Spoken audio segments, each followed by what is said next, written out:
All right, here we go. Josh Taylor versus Jose Ramirez, aimed for May 8th in Las Vegas. Before I get into that, hit the thumbs up, hit the sub, hit the bell. You know what to do. And with that being said, let's get into the video. Before I get into this breakdown of this fight, here's what I don't understand. Josh Taylor, why are you coming to the USA? Why are you coming to Las Vegas?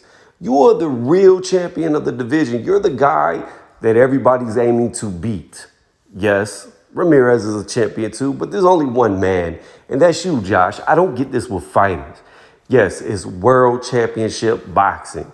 It's a global sport. However, going to other people's backyards, going to other people's countries stops when you're the man. There's no point in doing it. You control everything. You make people come to you. See, here's the thing about it that I don't think people understand. Not only can you get jet lag from being on a plane coming over, but everything is different. Your sleep schedule is completely different.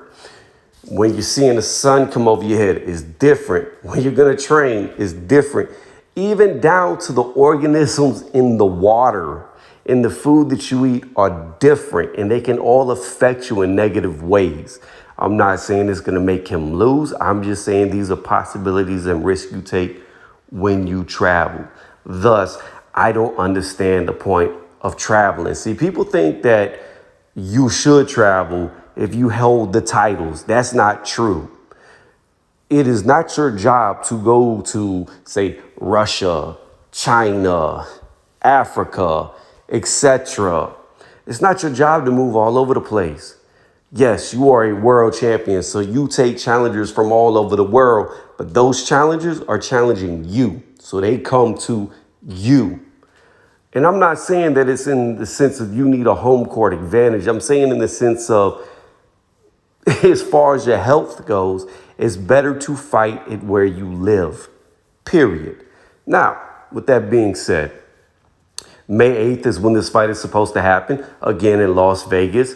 Josh Taylor is going to come over here. He's been over here before. So, how I see this fight going is I think Josh Taylor is just going to destroy Ramirez. Ramirez, to me, only has one way of fighting. And when that one way of fighting doesn't work, he tries harder to fight that one way. Now, that's going to be a huge disadvantage against a guy like Josh Taylor, who doesn't need to brawl with you. He can beat you from the outside. He can box around you. And the thing that is a negative for Josh Taylor is if Josh Taylor is beating you at his game, it's not good enough. He wants to beat you at your game. So what does that mean? If Josh Taylor comes in there and he's outboxing him and beating Ramirez easy, he'll make an easy fight hard because he'll no longer box from the outside, but he'll go into the pocket to brawl with this dude because Josh Taylor is the type of fighter that wants to beat you at what you're best at to prove he's that much better than you. Now, that's great because you can prove that you are superior to all the guys you're fighting. However, it also can be a negative because eventually you may run into somebody that you're not better at what they do and they outdo you at what they do. So for Josh Taylor, it's always risky with this dude because he puts himself in harm's way. His fights are exciting. Don't get me wrong. Great fighter. I think Josh Taylor is one of the best ones out there, but he puts himself in harm's way a lot just to prove he is better than the guys he's fighting, like I said. And that could play to Ramirez's hand. Ramirez is also very tough. I don't think he's that great of a boxer. I don't think he's that skilled. I don't think he has levels. I think he's good at fighting the way he fights, and that's where it stops. But he's extremely tough. And when Josh goes in there, I know for the first couple of rounds, he's going to just fill him out, outbox him, win on points the first couple of rounds. However, Josh is going to get antsy and want to get in there, and that's where the fight's going to really begin. It's going to be exciting. It's going to be good. They're going to be brawling. I still think Josh Taylor is too much for Ramirez, but I will say Ramirez has a shot at beating Josh Taylor because of how Josh Taylor fights. So my prediction is I think it goes to the scorecards. with Josh Taylor winning the majority of the rounds.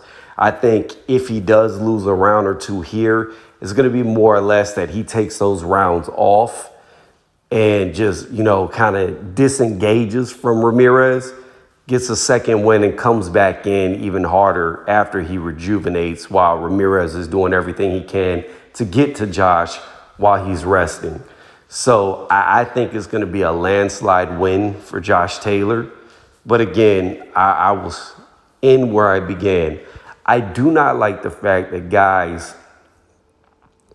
that are champions, that are considered the man, leave their home country and go to other places. Yeah, it's great for me because I'm American. He's going to be fighting right here in America.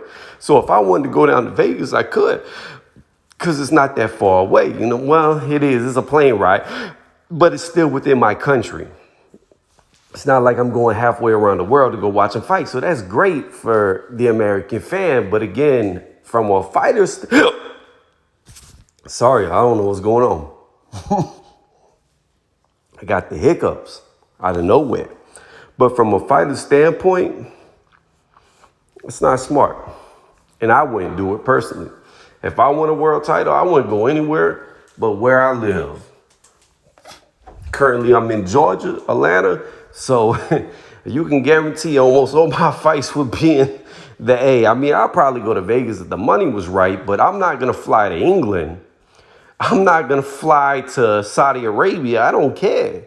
Because at the end of the day, me winning is worth more than making a little bit more money on one fight. That's how I look at it. That's what I would do. But they're not me.